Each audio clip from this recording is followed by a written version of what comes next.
Assalamualaikum warahmatullahi wabarakatuh. Kembali lagi di channel Berita Mistis. Untuk kisah kali ini masih melanjutkan dari kisah sebelumnya, sebuah kisah yang diambil dari KBM, dari tulisannya akun yang bernama Rianti INK. Dan untuk kisahnya yaitu sebuah kisah yang berjudul Kamar Mayat. Sebelum kita masuk ke ceritanya, tekan dulu tombol like video ini dan jangan lupa tekan juga tombol subscribe channel ini dan nyalakan juga lonceng notifikasinya agar tidak ketinggalan cerita-cerita baru dari channel ini. Dan seperti apa untuk kelanjutan kisah ini? Langsung saja kita simak berikut ini.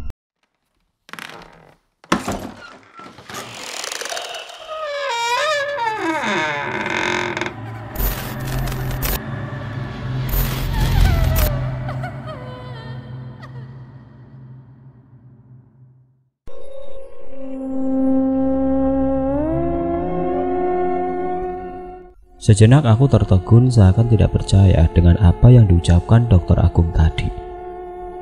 Mungkin saja aku salah dengar, batinku. Aku memandang Dokter Agung, wajahnya tampak begitu menakutkan. Rahangnya mengeras, terdengar suara giginya gemeretak. Matanya merah seperti orang yang sedang menahan amarah. Dia menatapku tajam penuh selidik. Aku bergidik. Ternyata diri ini memang tadi tidak salah mendengar. Dokter Agung betul mengatakan hal itu. Kalau dia tidak akan segan membunuh orang yang mencampuri urusan pribadinya. Kenapa Dokter Agung tiba-tiba marah gitu ya? Sampai bilang mau bunuh orang segala. Bukannya waktu itu dia sendiri yang nyuruh aku untuk baca-baca buku daripada memeriksa cermin. Apa semua itu berarti ada hubungannya sama hilangnya Dokter Hani ya? Jangan-jangan Dokter Hani meninggal karena dibunuh Dokter Agung. Sadis banget kalau memang benar. Tapi saya memang sedang cari buku untuk saya baca, Dok. Kan kemarin dokter sendiri yang bilang kalau saya harus banyak baca daripada memeriksa cermin itu. Kataku terbata-bata sembari menunjuk ke arah cermin. Keringat dingin mulai mengalir di kedua pelipis. Aku sangat ketakutan. Dokter Agung tersenyum sinis padaku. Sudah, kamu gak perlu banyak alasan lagi, Ahmad. Saya tadi lihat kok, kamu sedang meneliti buku-buku ini satu persatu sambil mengguncangnya. Kamu pasti berharap akan menemukan sesuatu di dalam buku-buku ini yang berhubungan dengan saya kan? Saya juga dapat info dari Made. Kalau kamu tanya-tanya soal saya ke Yamin, untuk apa kamu cari tahu siapa saya? Apa kita pernah kenal sebelum ini? Apa kamu punya dendam atau masalah pribadi dengan saya? Tanya Dokter Agung dengan nada tinggi. Kelihatan sekali kalau dia sedang marah besar padaku. Aku menelan ludah sebab tidak bisa lagi mengelak. Nyaliku semakin ciut. Semua yang Dokter Agung bilang benar adanya. Aku hanya menunduk, tidak berani menatap wajahnya. Duh, kenapa jadi rumit banget sih masalah ini? Siapa lagi itu Made yang barusan dibilang Dokter Agung? Kenapa dia bisa tahu kalau aku tanya soal Dokter Agung ke Kak Yamin? Tahu dari mana dia ya? Apa Kak Yamin yang bilang padanya? Saya mau kamu bereskan lagi buku-buku ini sekarang. Dan ingat kata-kata saya tadi. Jangan sekali-kali ikut campur urusan saya. Kalau kamu belum mau mati, paham kamu? Bentak Dokter Agung membuatku makin ketakutan. Iya dok, saya paham. Saya minta maaf, kataku dengan gemeteran. Seluruh tulang yang menempel di badan seperti lepas dari persendian, membuatku merasa lemas dan lunglai. Dokter Agung lalu meninggalkan kamar mayat. Aku segera membereskan buku-buku yang aku taruh di atas berangkar, memasukkannya kembali ke lemari kaca dan menyusunnya dengan rapi. Salahku sendiri, kenapa tadi menaruh buku-buku itu di luar, bukannya langsung menatanya lagi di dalam lemari. Ahmad, kamu gak kenapa-napa? Tanya Kak Hardiman yang menghampiriku dengan tergopoh-gopoh. Aku menghentikan pekerjaanku, lalu memandang Kak Hardiman. Kakak, kenapa lari-lari? Kakak khawatir sama kamu, Ahmad. Kamu gak apa-apa kan? Tanya Kak Hardiman lagi, sembari memeriksa badanku. Tampak kekhawatiran di wajahnya. Saya nggak kenapa-napa kok kak. Kakak tahu dari mana kalau saya bakalan kenapa-napa? Tanyaku heran. Sebab tadi Kak Hardiman tidak ada di dalam ruangan kamar mayat waktu Dokter Agung sedang marah-marah. Tadi itu kakak udah sampai pintu. Tiba-tiba kakak dengar Dokter Agung sedang marah sama kamu. Terus kakak keluar lagi, sembunyi di pinggir dinding kamar mayat. Kamu juga sih. Ngeyel kalau dibilangin. Begini kan jadinya. Soalnya saya penasaran banget kak, Saya yakin suatu saat nanti saya pasti bisa membongkar misteri hilangnya Dokter Hani, cepat atau lambat, kataku mantap. Kamu gak takut apa? Takut sama siapa kak? Sama Dokter Agung. Kakak rasa apa yang kamu lakukan sangat berbahaya untuk keselamatan diri kamu Ahmad. Mendingan kamu hentikan saja penyelidikan kamu itu. Kamu fokus sama kerjaan kamu saja, daripada nanti ada apa-apa sama kamu Ahmad. Enggak kak, udah kepalang tanggung. Saya harus selesaikan penyelidikan ini sampai selesai, biar saya nggak penasaran lagi, apapun resikonya. Kak Hardiman menarik nafas dalam. Kalau begitu terserah kamu Ahmad. Yang penting kakak sudah kasih peringatan ke kamu. Kamu itu memang keras kepala. Semoga saja nggak terjadi apa-apa sama diri kamu. Oh iya kak, apa Kak Hardiman tahu siapa Made itu? Tadi Dokter Agung bilang kalau Made yang ngasih tahu ke dia soal saya. Kak Made itu saudaranya Pak Nengah. Dia dinas di kamar Oka bareng sama Kak Yamin. Aku manggut-manggut. Kenapa Kak Made harus kasih tahu ke Dokter Agung soal aku ya? Apa pentingnya untuk dia? Apa dia juga ikut terlibat dengan hilangnya Dokter Hani? Makin banyak saja nama yang jadi tersangka ternyata dalam kasus ini. Aku membatin.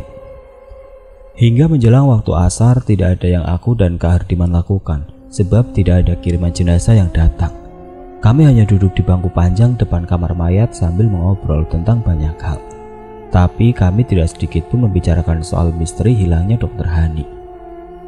Kak Hardiman yang melarang untuk membicarakan hal itu karena dia khawatir jika tiba-tiba Dokter Agung muncul dan dia mendengar kami sedang membicarakannya. Pasti akan sangat bermasalah buat kami berdua. Kak Hardiman juga melarang agar aku tidak lagi membuka dan memeriksa isi dalam lemari kaca milik Dokter Agung, sebab dia tidak ingin terjadi sesuatu hal yang tidak diinginkan terhadap diriku. Kakak ke musola dulu ya. Pamit Kak Hardiman ketika waktu sholat asar telah tiba. Dia lalu beranjak dari duduk dan pergi ke arah musola. Aku mengangguk mengiyakan. Mungkin sebenarnya selama ini Kak Hardiman dan juga teman sejawat yang lain merasa penasaran dengan misteri hilangnya Dokter Hani. Atau bahkan ada kemungkinan juga di antara mereka sebetulnya ada yang mengetahui soal ini. Namun mereka enggan membicarakan hal tersebut sebab menyangkut keselamatan jiwa mereka. Aku membatin. Kejadian tadi pagi saat Dokter Agung marah besar padaku malah semakin membuat diri ini penasaran. Dan aku makin yakin kalau dia memang terlibat dengan hilangnya Dokter Hani selama ini. Tapi untuk membuktikan hal tersebut, aku kesulitan untuk menggali dan mencari informasi yang akurat. Sebab sepertinya semua karyawan di rumah sakit ini menutup mulut mereka rapat-rapat terhadap masalah ini. Tidak lama berselang Kak Hardiman sudah kembali dari musola. Bergegas aku menuju musola untuk mendirikan sholat asar. Ketemu lagi kita di sini Ahmad, tegur seseorang saat aku sedang memakai sendal setelah selesai sholat. Aku menoleh ke arah sumber suara. Terlihat Kak Yamin sedang tersenyum padaku. Dalam hati aku bersorak kegirangan. Iya Kak Yamin sedang dinas sore, tanyaku. Iya nih. Apa di kamar Oka sedang sibuk Kak? Kak Yamin tersenyum. Mungkin dia sudah tahu maksud bertanya seperti itu. Kebetulan sedang gak sibuk sekarang. Kenapa? Kamu pasti mau nagih janji kakak kemarin ya? Kata Kak Yamin seraya terkekeh, membuat aku malu. Iya Kak, soalnya saya penasaran banget sama yang Kak Yamin bilang kemarin. Kami kemudian duduk di depan musola, tidak jadi pulang ke ruangan masing-masing. Maksud yang kakak bilang kemarin tentang cinta segitiga itu, Dokter Agung mencintai Dokter Hani dan Sigit sekaligus, kata Kak Yamin membuat mataku membeliak sangat lebar. Yang benar Kak? Kak Yamin serius? Kok bisa? Aku memberondong Kak Yamin dengan beberapa pertanyaan sekaligus. Karena terus terang, aku belum sepenuhnya percaya dengan yang dikatakan Kak Yamin barusan. Masa iya Dokter Agung itu seorang bisek? Sangat sulit untuk dipercaya. Ya begitulah adanya, kalau orang yang belum tahu memang sulit untuk dipercaya. Tapi kami yang dinas di kamar Oka sudah tahu sejak lama. Jadi Dokter Agung itu pacaran sama Dokter Hani dan Kak Sigit Kak? Enggak begitu, dia malah enggak pacaran sama salah satu dari mereka. Dokter Agung mencintai Dokter Hani dan Sigit, tapi Dokter Hani yang pacaran sama Sigit. Lalu Kak Yamin tahu dari mana kalau Dokter Agung mencintai Dokter Hani dan Kak Sigit? Dia kan gak berhubungan dengan salah satu dari mereka. Kak Yamin tersenyum, membuat aku makin penasaran. Hal itu kalau di kamar Oka bukan rahasia lagi. Sebelum pacaran sama Sigit, Dokter Agung pernah menyatakan cintanya pada Dokter Hani. Tapi Dokter Hani menolak. Dia lebih memilih Sigit. Gak tahu kenapa. Sejak itu, Dokter Hani sering datang ke kamar Oka menemui Sigit. Gitu juga dengan Dokter Agung. Dia sering datang ke kamar Oka kalau ada pasien yang harus diotopsi dengan segera. Mereka bertiga sering ketemu di kamar Oka. Kami yang tugas di sana sering memperhatikan tingkah laku Dokter Agung saat dia menatap Dokter Hani dan Sigit. Dia akan terlihat sangat marah jika melihat Sigit sama Dokter Hani sedang bermesraan di depan dia. Padahal Sigit hanya sekedar bicara mesra atau memegang tangan Dokter Hani. Mungkin karena Dokter Agung mencintai Dokter Hani, Kak, bukan karena dia juga mencintai Kak Sigit. Iya, bukannya Kak Sigit dinas di ruang perawatan laki-laki, Kak? Kak Yamin kembali tersenyum. Begitu selesai melakukan otopsi, kami para perawat yang dinas di kamar Oka kan suka istirahat dan ngobrol santai sama Dokter Agung, membicarakan hasil otopsi yang baru dilakukan. Nah saat itu, Dokter Agung pasti akan duduk sebelah Sigit, pegang-pegang tangan, mukul manja gitu. Pokoknya kayak yang dilakukan Dokter Hani ke Sigit. Kami yang lihat sampai merasa risih sendiri. Apalagi Sigit yang mengalami langsung. Sebelumnya dia pernah dinas di Oka sekitar setahun, terus pindah ke ruang perawatan laki-laki. Aku tambah melongo mendengar cerita Kak Yamin. Kenapa nggak ada yang ngasih tahu ke Dokter Agung kalau apa yang dia lakukan itu nggak betul, Kak? Padahal dia bisa saja kan cari perempuan lain pengganti Dokter Hani. Ngasih tahu dia kalau bisa itu nggak bener maksudnya. Mana kami berani, Ahmad? Dia itu dokter ahli forensik satu-satunya di rumah sakit ini. Sudah pasti pihak rumah sakit akan lebih mempertahankan dia daripada orang yang melaporkannya. Dan Dokter Agung sangat tahu akan hal itu. Makanya dia kayak nggak peduli dengan apa yang dia lakukan. Dia yakin banget gak akan ada orang yang berani ngelaporin apa yang dia lakukan ke pihak rumah sakit. Aku manggut-manggut. Pantas saja Dokter Agung bertindak seenaknya, karena dia pikir tidak ada orang yang akan berani melaporkannya. Aku membatin.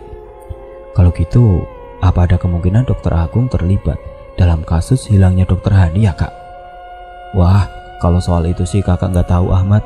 Soalnya kasus ini sudah ditangani pihak kepolisian, tapi sampai sekarang belum juga terungkap siapa pelaku di balik peristiwa hilangnya Dokter Hani. Oh ya, Kak, apa Kak Yamin cerita ke Kak Made kalau saya tanya-tanya soal Dokter Agung ke kakak? Kakak nggak cerita ke siapapun soal itu. Lagian untuk apa? Gak ada untungnya buat kakak. Kok Kak Made bisa tahu ya? Maksudnya gimana, Ahmad? Coba kamu ngomongnya yang jelas, biar kakak paham apa yang kamu maksud.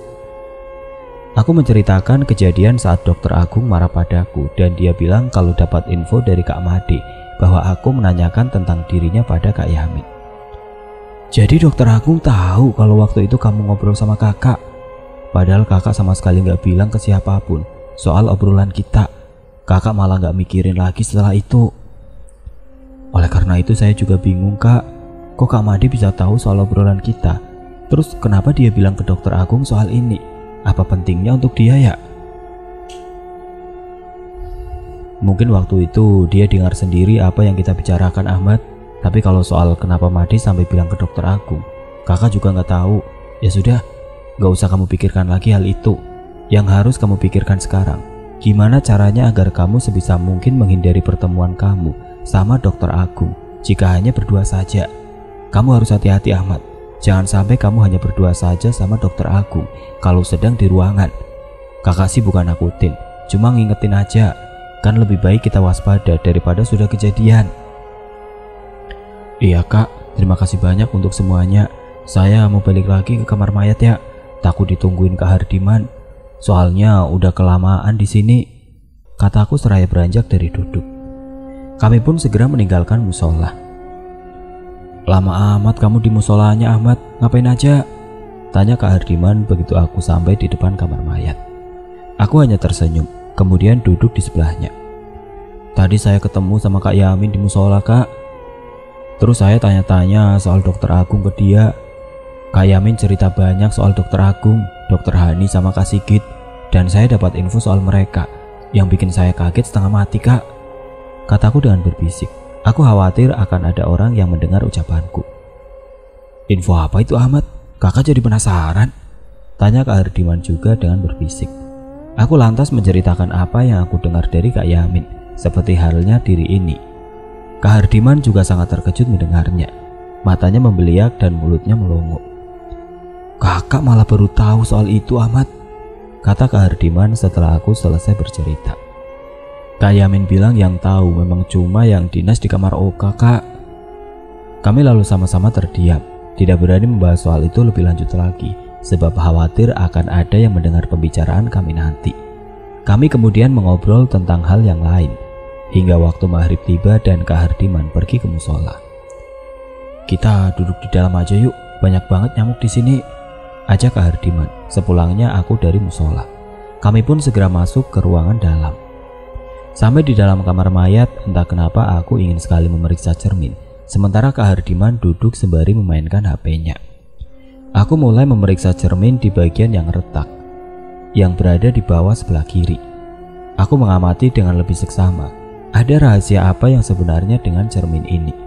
Kenapa Dokter Agung mewanti-wanti agar diri ini tidak lagi mendekati cermin ini? Aku membatin. Aku berusaha untuk menarik cermin ke depan, tapi tentu saja tidak bisa, sebab sudah dipasang sedemikian rupa agar menempel dengan kuat di dinding. Kamu masih bandel rupanya, Ahmad. Sudah beberapa kali diingatkan agar jangan dekati cermin itu, tapi kamu tetap saja ngeyel. Kamu bakalan tahu akibatnya, bentak Pak Kiswo yang tiba-tiba sudah berada di dalam kamar mayat, membuat aku sangat terkejut. Kak Hardiman pun sama, dia tampak kaget dengan kedatangan Pak Kiswo yang tiba-tiba. Mungkin tadi dia sedang asik bermain HP sampai tidak menyadari kedatangan Pak Kiswo. Aku mengerutkan dahi, merasa heran dengan apa yang dikatakan oleh Pak Kiswo. Apa jangan-jangan dia juga ikut terlibat dalam kasus hilangnya Dokter Hani? Kenapa dia sampai sebegitu marahnya padaku?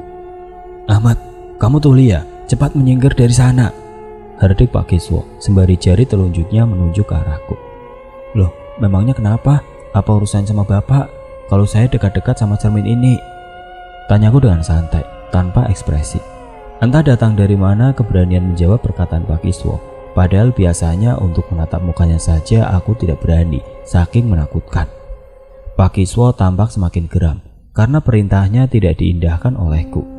Dia kemudian mendekat ke arahku, lalu mendorong badan ini dengan sangat kuat dan kasar, agar aku segera menjauh dari cermin. Sampai diri ini hampir jatuh terjerembab ke lantai.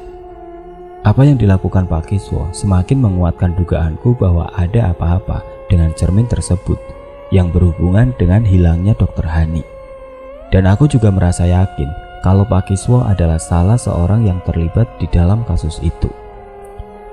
Selagi kamu dekati cermin ini, kamu tanggung sendiri akibatnya, bentak Pak Kiswo dengan muka merah padam dan mata merah menyala karena marah. Kenapa Bapak begitu ngotot agar saya menjauhi dari cermin itu? Saya jadi curiga, jangan-jangan ada hal rahasia yang disembunyikan di balik cermin itu, kataku dengan nada mengejek. Melihat situasi yang mulai memanas dan genting, Kak Hardiman segera bangkit dari duduk dan berusaha melerai. Dia menenangkan Pak Kiswo dan memintaku agar menjauh. Sabar Pak, sabar, istighfar. Mohon Ahmad dimaafkan, tadi dia nggak sengaja dekat-dekat dengan cermin itu, kata Kak Hardiman sembari memegangi tangan Pak Kiswo yang terkepal menahan geram. Kak Hardiman kemudian membawa Pak Kiswo ke bangkunya dan memintanya untuk duduk untuk menghilangkan kemarahan. Pak Kiswo mendengus kesal. Dia masih memandangku dengan tatapan yang mengerikan. Kali ini aku berani membalas tatapannya. Memangnya dia itu siapa? Seenaknya saja memerintah. Bukankah kami semua yang ada di kamar mayat ini sama-sama petugas penjaga mayat? Dan kedudukan kami sama. Hanya dibedakan oleh lamanya waktu bekerja. Aku membatin. Kak Hardiman lalu mendekatiku setelah membawa Pak Kiswo duduk dan menenangkannya. Sudah Ahmad, kamu jangan ladeni kemarahan Pak Kiswo ya. Maklumi saja, gak ada untungnya kalian bertengkar, apalagi kalau sampai berkelahi. Malu dilihat banyak orang. Sudah bukan waktunya lagi untuk ribut karena hal sepele. Mungkin lebih baik kamu duduk di luar sementara ini. Ujuk Kak Hardiman seraya memegangi pundakku. Gak bisa gitu dong kak, memangnya dia itu siapa? Main perintah seenaknya. Lagian apa kepentingan dia sama cermin itu? Sampai ngelarang saya untuk gak deket-deket di sana, kataku kesal. Tak lama tampak Pak Kiswo beranjak dari duduk dan berjalan menghampiri kami. Mungkin amarahnya kembali muncul mendengar perkataanku tadi, dan aku tidak peduli. Kamu nantangin saya, ah? Kamu belum tahu siapa saya ya? Tanya Pak Kiswo dengan membentak setelah berada di dekat kami. Matanya melotot ke arahku. Saya bukan nantangin bapak. Saya cuma gak suka cara bapak melarang saya mendekati cermin itu. Memangnya apa hak bapak untuk ngatur-ngatur saya? Saya juga gak peduli bapak itu siapa. Yang saya tahu, kita di sini sama-sama petugas penjaga kamar mayat. Kedudukan kita sama, gak ada yang lebih tinggi. Balasku dengan membentak dan melotot juga ke arah Pak Kiswo. Tanpa diduga, Pak Kiswo tiba-tiba menarik kerah bajuku ke arah wajahnya. Aku berusaha melepaskan, tapi cengkramannya terlalu kuat.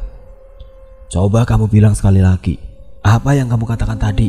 Saya ingin dengar, kata Pak Kiswo saat wajah kami berjarak sangat dekat, hampir bersentuhan. Saya gak suka cara bapak melarang saya mendekati cermin itu, seruku dengan suara lantang sampai menggema ke seluruh ruangan kamar mayat. Sesaat tampak Pak Kiswo merubah. Dia menautkan kedua alisnya. Mungkin dia tidak menyangka aku akan berani mengatakan hal tersebut. Kak Hardiman buru-buru memisahkan kami ketika kepalan tangan Pak Kiswo hendak mengayun ke wajahku. Ya ampun, sudah, masa cuma gara-gara cermin kalian berdua sampai mau adu jotos gini sih? Kata Kak Hardiman seraya berusaha melepaskan cengkraman tangan Pak Kiswo dari kerah bajuku. Sudah Pak Ahmad, kalian itu sudah sama-sama dewasa loh. Gak malu apa kalau nanti didengar dan dilihat banyak orang kalian sedang pada berantem? Mendingan sekarang kita operan saja. Ini sudah lewat banyak waktunya. Saya mau cepat pulang, kata Kak Hardiman lagi. Dengan terpaksa Pak Kiswo melepaskan tangan dari kerah bajuku sambil mendengus dia menuju ke meja kerjanya. Beberapa saat kemudian Kak Hardiman melakukan operan dengan Pak Kiswo. Setelah itu aku dan Kak Hardiman lalu pulang. Ahmad, tadi kamu apa-apaan sih? Kalau terjadi apa-apa sama kamu gimana? Kata Kak Hardiman saat kami berjalan menyusuri koridor rumah sakit menuju ke pelataran tempat sepeda motor kami diparkir. Soalnya saya sebel banget sama kelakuan Pak Kiswo yang sok jagoan kak. Memangnya dia itu siapa? Main perintah seenak jidatnya saja. Iya juga sih, dia memang orangnya kayak gitu. Kalau kita nggak sabar-sabar, ya bakalan tiap hari berantem terus sama dia. Kalau saran kakak, kamu jangan lagi berurusan sama dia Ahmad. Mendingan ngalah aja, kata Kak Hardiman. Aku diam saja tidak menanggapi. Iya kak, aneh gak sih? Kenapa tadi Pak Kiswo tiba-tiba marah sama saya? Saya jadi makin yakin kalau di balik cermin itu ada rahasia yang berhubungan sama hilangnya Dokter Hani. Dan Pak Kiswo ikut terlibat di dalamnya, kataku saat kami sudah sampai di tempat parkir. Udah Ahmad, gak usah dibahas lagi soal itu. Kakak khawatir ada yang dengar pembicaraan kita. Takutnya nanti terjadi hal yang enggak diinginkan sama diri kamu, larang Kak Hardiman. Tampak kekhawatiran di wajahnya. Kak Hardiman lalu menuju ke tempat sepeda motornya diparkir. Tidak lama dia kemudian menghidupkan mesin motornya. Mau pulang bareng gak Ahmad? Tanya Kak Hardiman ketika lewat di depanku. Enggak kak, makasih. Ya udah, kalau gitu kakak duluan ya. Hati-hati kamu Ahmad. Saat akan menghidupkan mesin motor, aku baru ingat kalau HP-ku tertinggal di laci meja Kak Yono. Tadi aku menaruhnya di sana waktu akan ke musola untuk sholat maghrib. Dan diri ini lupa belum memasukkan lagi benda pipi itu ke dalam tas. Bergegas aku menuju ke kamar mayat. Dengan sedikit berlari aku menyusuri koridor yang mulai sepi. Sebab bergantian shift sore ke malam sudah berlalu beberapa menit yang lalu. Tidak aku hiraukan lagi nasihat Kak Hardiman agar aku sebisa mungkin menghindari pertemuan dengan Pak Kiswo. Saat sampai di ujung koridor, aku melihat Kak Yamin sedang duduk di bangku depan kamar mayat dengan Pak Kiswo. Mereka tampak sedang membicarakan sesuatu. Sepertinya serius, terlihat dari wajah Kak Yamin yang memandang Pak Kiswo tanpa berkedip. Kenapa Kak Yamin ada di sana? Apa yang sedang dia bicarakan dengan Pak Kiswo? Kayaknya serius banget. Aku membatin. Seketika aku menghentikan langkah lalu berusaha menajamkan telinga, mencoba untuk mendengar apa yang sedang mereka bicarakan. Tapi suara mereka tidak terdengar dengan jelas.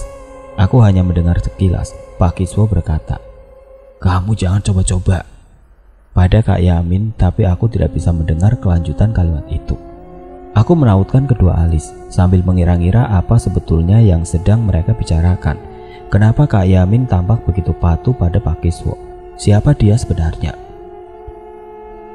Hampir 5 menit lamanya aku berdiri di ujung koridor sambil mengamati gerak-gerik Pak Kiswo dan Kak Yamin. Aku juga berusaha untuk bisa mendengar lebih jelas lagi apa yang sedang mereka bicarakan. Apa sebaiknya aku ambil saja sekarang HP-nya ya, mumpung masih ada Kak Yamin. Jadi Pak Kiswo nggak akan mungkin melakukan macam-macam karena ada orang lain. Lagian percuma juga nungguin di sini. Obrolan mereka nggak bisa aku dengar. Malah badanku gatal semua digigit nyamuk. Maka aku segera menuju ke depan pintu kamar mayat di mana Kak Yamin dan Pak Kiswo sedang mengobrol di bangku panjang. Tampak wajah Kak Yamin agak terkejut saat melihat aku datang. Dia pasti tidak menyangka kalau aku akan memergokinya sedang bersama Pak Kiswo. Kak Yamin terlihat kikuk, sedangkan Pak Kiswo biasa saja, wajahnya tetap masam untuk dilihat. Loh, Kak, sedang apa di sini? Tanyaku pura-pura tidak tahu kalau Kak Yamin sudah lama duduk bersama Pak Kiswo. Iya, kamu kok balik lagi, Ahmad? Kak Yamin balik bertanya. Dia masih tampak gugup. Iya Kak, saya mau ambil HP yang ketinggalan di laci. Tadi saya lupa nggak masukin lagi ke dalam tas, jawabku, lalu masuk ke ruangan dalam kamar mayat. Aku segera mengambil HP Samsung SG-HD 500 milikku dari dalam laci, lantas bergegas meninggalkan kamar mayat setelah berpamitan pada Kak Yamin. Kasihan juga melihatnya tampak kikuk terlalu lama. Di sepanjang perjalanan menuju rumah, aku masih memikirkan kata-kata Pak Kiswo pada Kak Yamin tadi. Meskipun hanya sepenggal, tapi aku bisa mengambil kesimpulan kalau ucapan Pak Kiswo itu merupakan sebuah ancaman. Tapi yang aku herankan, kenapa Kak Yamin hanya diam saja? Kenapa dia tidak berani melawan Pak Kiswo? Bukankah Kak Yamin juga sudah cukup lama bekerja di rumah sakit angkasa? Siapa sebenarnya Pak Kiswo itu? Sampai para perawat senior pun tidak punya keberanian untuk membantah ucapannya. Bermacam pertanyaan singgah di kepala. Keesokan harinya aku sengaja berangkat agak siang ke rumah sakit. Aku malas bertemu dengan Pak Kiswo dan melihat mukanya yang selalu masam dan tidak pernah terlihat ramah padaku. Biarlah Kak Hardiman sendiri yang melakukan operan, dia juga pasti akan memaklumi apa yang aku lakukan. Bergegas aku menyusuri koridor yang sudah mulai ramai pengunjung. Setelah memarkirkan sepeda motor, benar saja ketika aku sampai di kamar mayat, Kak Hardiman dan Kak Yono sudah melakukan operan. Seperti pemikiranku, sebab Pak Kiswo sudah tidak ada lagi di dalam. Selamat pagi Kak, sapaku begitu masuk ke ruangan dalam kamar mayat. Tumben kamu datangnya telat Ahmad, tanya Kak Hardiman. Dia sedang membaca buku laporan, sedangkan Kak Yono hanya menatap heran. Iya Kak, saya sengaja datang telat, jawabku santai sembari menaruh tas di atas meja, lalu duduk di sebelah Kak Yono. Kedua kakak senior itu tampak mengerutkan kening. Mereka lalu saling berpandangan. Sengaja kamu bilang, memangnya ada apa Ahmad? Sampai kamu sengaja datang telat segala, tanya Kak Yono bingung. Aku tersenyum melihatnya. Saya malas ketemu sama Pak Kiswo Kak. Saya nggak suka lihat mukanya yang nggak pernah senyum dan bersikap ramah ke saya, jawabku membuat Kak Yono melongo. Sedangkan Kak Hardiman hanya senyum-senyum.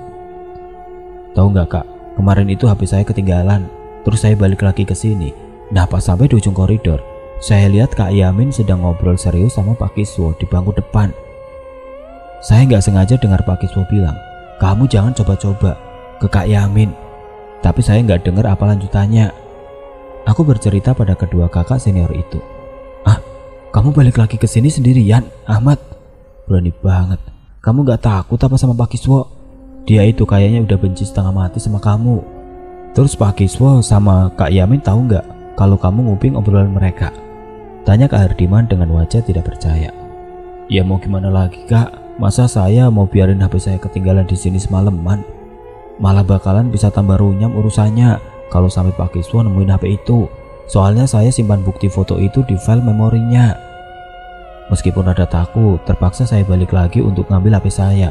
Kayaknya sih mereka nggak tahu kalau saya sempat nguping obrolan mereka. Soalnya mereka masih aja ngobrol, padahal saya udah berdiri lama di ujung koridor. Gimana reaksi mereka pas kamu datang? Tanya Kak Hardiman. Tampaknya dia tertarik dengan ceritaku. Kalau Pak Kiswo sih biasa saja kayak biasanya, mukanya masam dan sama sekali nggak ada ramahnya. Ya Kak Yamin yang agak kaget pas lihat saya tiba-tiba datang. Kelihatan banget dia kikuk waktu ngomong sama saya. Jelasku. Tunggu sebentar. Kalian ini dari tadi ngomongin apa sih? Kok aku nggak paham ya? Pak Kiswo, Kak Yamin, barang bukti foto. Itu semua apa maksudnya? Tanya Kak Yono sembari memandang ke arahku dan Kak Hardiman bergantian. Wajahnya menyiratkan minta penjelasan. Aku dan Kak Hardiman saling senyum melihat Kak Yono yang tampak bingung. Kak Hardiman aja Kak yang jelasin ke Kak Yono, pintaku. Kak Hardiman lalu menceritakan semuanya dari awal ketika dia dan aku sama-sama merasa penasaran dengan misteri hilangnya Dr. Hani. Dan kami bersepakat untuk bertemu minggu depan saat kami libur bersamaan untuk membicarakan rencana dan langkah kami selanjutnya.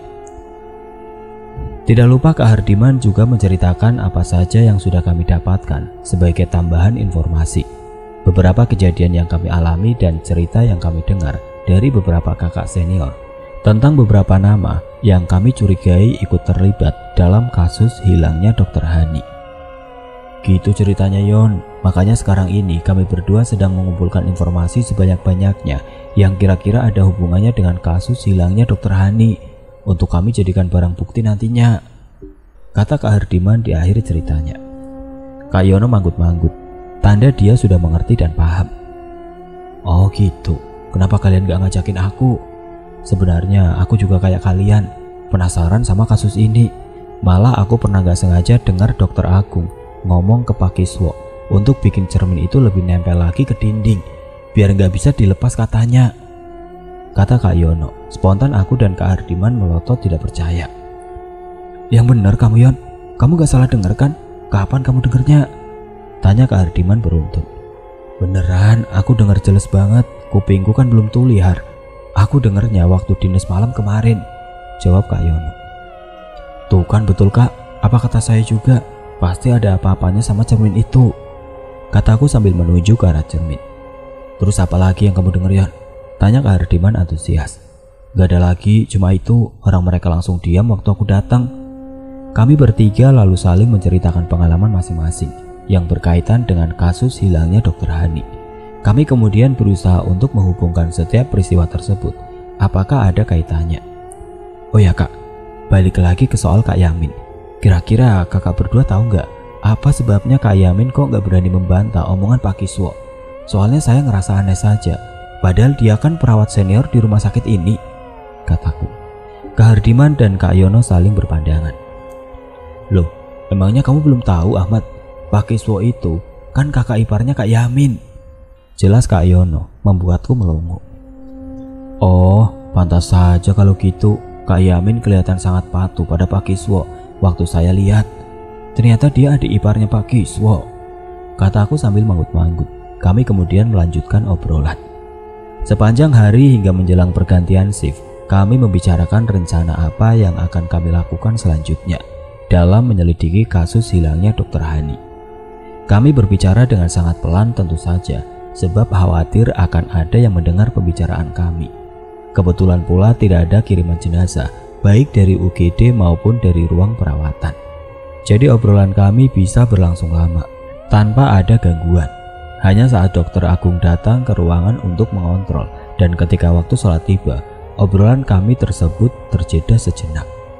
Kak, kita ngobrolnya pindah aja ke depan yuk, ajakku pada Kak Hardiman dan Kak Yono, sembari melihat jarum jam yang melingkar di tangan. Waktu sudah menunjukkan pukul 7 malam. Sebentar lagi Pak Kiswo datang dan aku tidak ingin melihat mukanya berlama-lama. Oleh karena itu aku mengajak kedua kakak senior untuk pindah ke depan kamar mayat, agar saat Pak Kiswo datang dan melakukan operan, diri ini tidak perlu melihat mukanya yang sadis itu, sebab aku tidak akan masuk ke ruangan dalam selama operan berlangsung. Meskipun tampak bingung, kedua kakak senior itu mengikuti saja saat berjalan menuju keluar ruangan. Kami pun duduk di bangku panjang seraya menunggu Pak Kiswo datang. Dan benar saja, tidak sampai 3 menit kemudian Pak Kiswo datang. Dia memandangku sekilas dengan tatapan penuh kebencian, lalu masuk ke ruangan dalam. Kak Hardiman dan Kak Yono mengikuti, sedangkan aku tetap duduk di depan. Tidak sampai 15 menit kemudian, kedua kakak senior itu keluar dari ruangan dalam. Kak Hardiman lalu memberikan tasku, sebab tadi aku lupa membawanya keluar dan kami pun segera pulang. Keesokan harinya aku mendapatkan jadwal dinas malam. Sebelum pukul 7 aku sudah berangkat. Bergegas aku menyusuri koridor menuju ke kamar mayat. Begitu selesai memarkirkan sepeda motor. Kak, saya izin sholat isya dulu ya. Pamitku pada Kak Hardiman dan Kak Yono saat sampai di kamar mayat. Mereka sedang duduk sembari mengobrol. Aku lihat tidak ada jenazah di atas berangkar. Setelah kedua kakak senior itu memberikan izin, segera aku pergi ke musola. Di sepanjang jalan aku bertemu dengan beberapa orang perawat dan penunggu pasien yang juga akan ke musola karena memang waktu sholat isya baru saja tiba. Ketika sampai di depan kamar Oka, aku melihat Dokter Hani ada di sana. Dia sedang duduk sembari melihat ke arahku. Meskipun merasa takut, aku berusaha untuk bersikap biasa saja agar terlihat tetap tenang. Padahal bulu kuduk di leher dan kedua tangan sudah meremang dari tadi. Aku lalu menoleh ke kiri dan kanan. Sepertinya mereka yang berjalan di sebelah kanan kiriku tidak ada yang melihat sosok Dokter Hani. Pandangan mereka tetap lurus ke depan. Aneh, kenapa sepertinya hanya aku saja yang melihat Dokter Hani ya? Apa mereka juga melihatnya? Tapi pura-pura biasa saja seperti yang aku lakukan.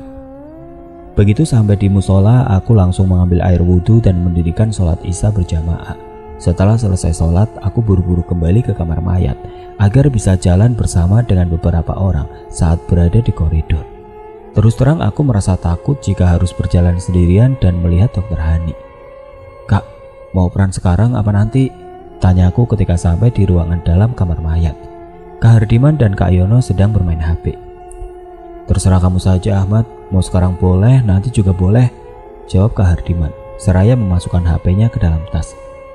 Kalau gitu sekarang aja Kak, kataku. Aku dan Kak Hardiman lalu melakukan operan. Setelah selesai, kedua kakak senior itu langsung pulang.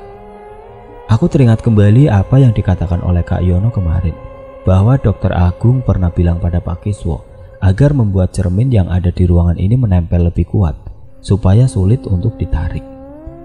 Dengan rasa penasaran yang sangat, aku mendekati cermin itu, lalu berusaha untuk menarik sisi sebelah kanan, sebab sisi sebelah kiri sudah retak.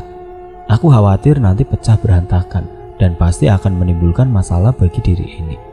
Tapi sulit sekali, meskipun sudah beberapa kali aku berusaha menariknya. Tiba-tiba aku merinding, bulu kuduk berdiri.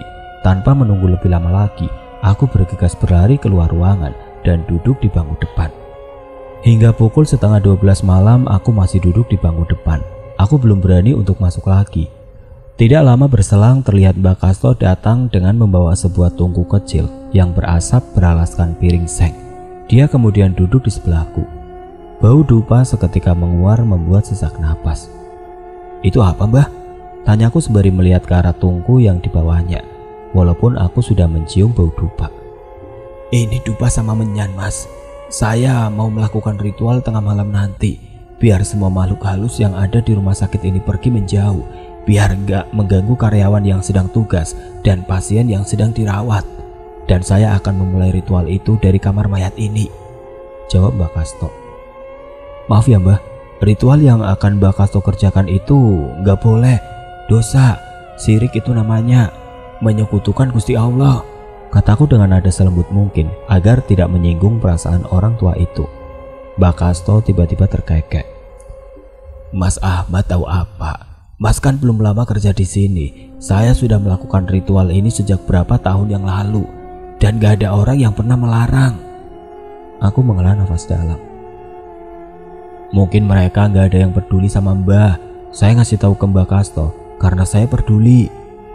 Lama Mbak Kasto terdiam. Mungkin dia sedang memikirkan ucapanku. Terima kasih atas kepedulian Mas Ahmad, tapi maaf, saya harus tetap melakukan ritual ini, kata Mbak Kasto. Dia lantas beranjak dari duduk dan masuk ke ruangan dalam kamar mayat. Aku mengikutinya. Mbak Kasto mulai mengelilingi kamar mayat sambil merapalkan mantra atau apa. Dia mulai dari pojok ruangan sebelah cermin terpasang. Tiba-tiba aku berpikir untuk memeriksa cermin, mumpung Mbak Kasto ada di dalam, jadi aku tidak begitu merasa takut. Aku kemudian menarik sisi kanan bawah cermin itu dengan sekuat tenaga.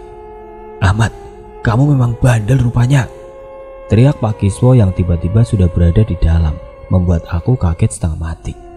Dia lantas mendekatiku. Jantungku berdetak tidak karuan sebab aku melihat Pak Kiswo membawa sebuah linggis. Pikiran buruk melintas di kepala. Harus berapa kali kamu dikasih tahu, jangan dekati cermin itu, apalagi sampai coba-coba untuk menariknya. Herdik Pak Kiswo lagi. Aku bergeming. Entah datang dari mana aku punya keberanian untuk melawan Pak Kiswo. Kami pun saling beradu mulut. Terlihat Pak Kiswo marah besar padaku, sementara Mbak Kasto masih saja mengelilingi ruangan tanpa berusaha melerai kami. Tiba-tiba Pak Kiswo mengayunkan linggis ke arahku. Beruntung aku cepat menghindar sehingga linggis itu mengenai cermin yang langsung pecah berantakan. Sejenak Pak Kiswo terpaku melihat pecahan cermin tersebut. Dengan sekuat tenaga aku langsung mendorongnya dan segera berlari keluar. Aku berteriak-teriak minta tolong sembari berlari ke arah depan rumah sakit. Beberapa orang satpam dan beberapa orang lainnya berlarian menghampiriku. Ada apa Pak? Bapak kenapa sampai lari-lari kayak gini? Tanya seseorang satpam. Aku tidak segera menjawab pertanyaan Pak Satpam tersebut. Aku masih sibuk menenangkan degupan jantung yang serasa hampir copot. Orang-orang yang mengelilingiku tampak penasaran dengan apa yang sebenarnya terjadi. Salah seorang ibu lalu memberiku segelas air minum. Ini diminum dulu Pak, biar Bapak agak tenang, kata si ibu seraya memberikan gelas berisi air minum. Dan aku segera meminumnya hingga habis tidak bersisa. Coba Bapak ceritakan, ada apa sebenarnya? Kenapa tadi Bapak sampai lari-lari sambil berteriak minta tolong? Kata Pak Satpam setelah beberapa saat. Mungkin dilihatnya aku sudah mulai tenang.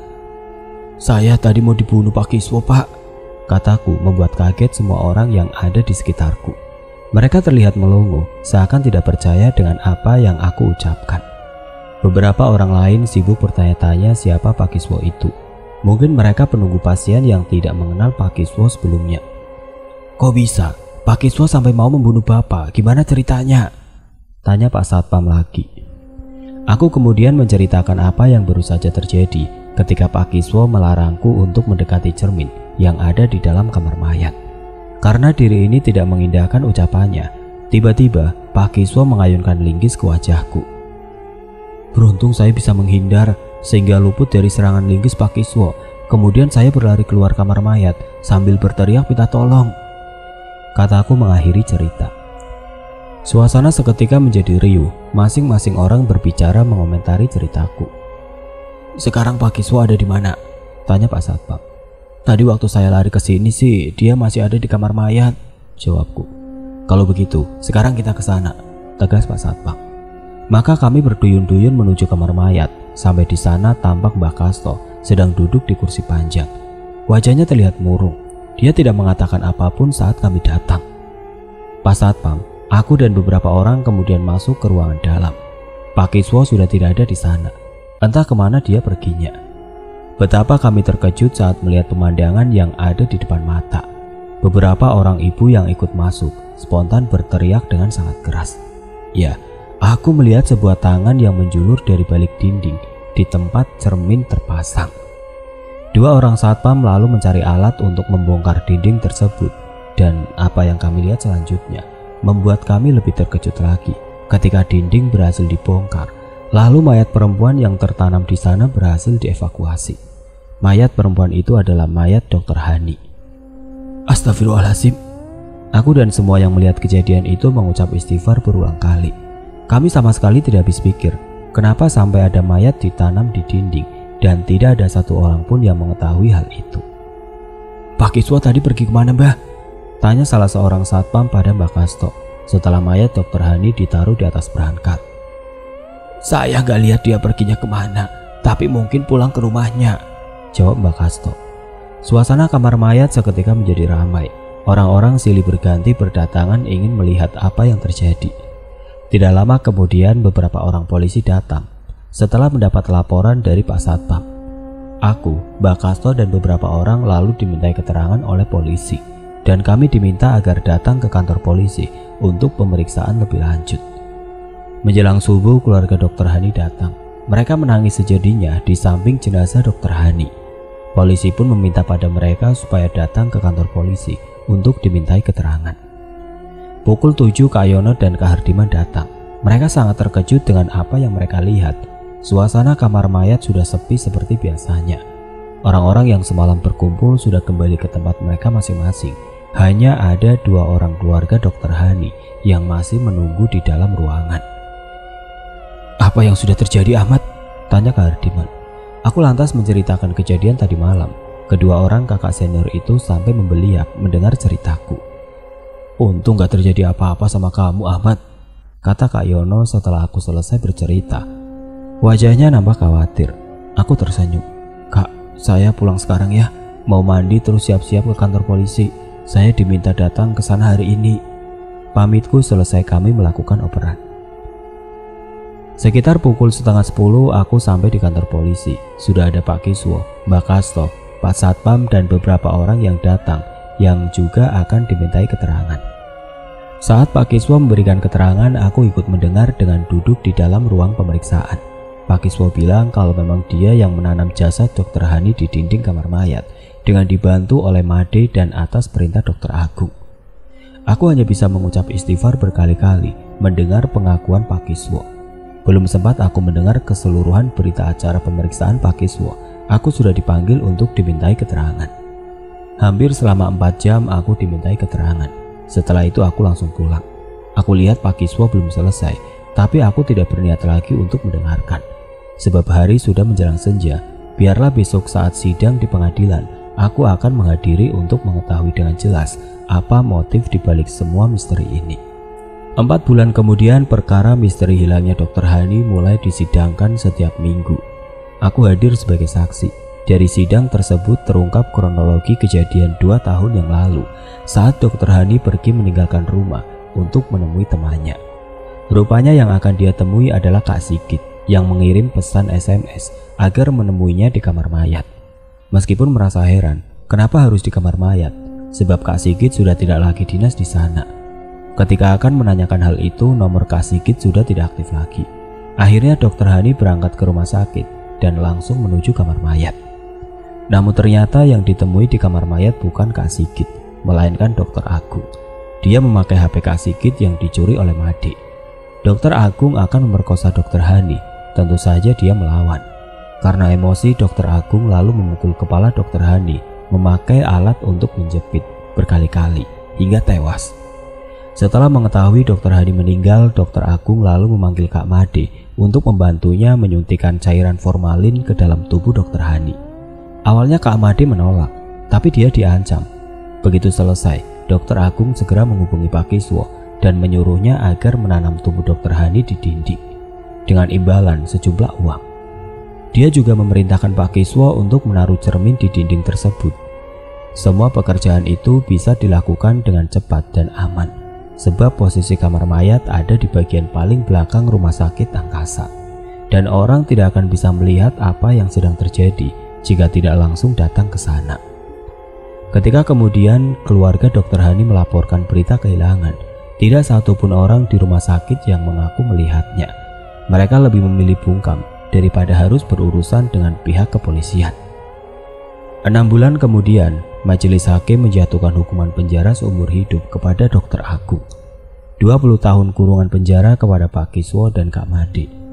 Setelah kejadian itu, aku mengajukan pengunduran diri dari rumah sakit Angkasa. Sebab apa yang aku alami selama dinas di sana selalu menghantui pikiranku. Semoga kisah ini bisa diambil manfaatnya. Jangan pernah sekalipun melakukan kejahatan. Sebab serapi dan serapat apapun kita menyembunyikannya, pasti suatu saat akan terbongkar juga. Hanya menunggu waktunya saja.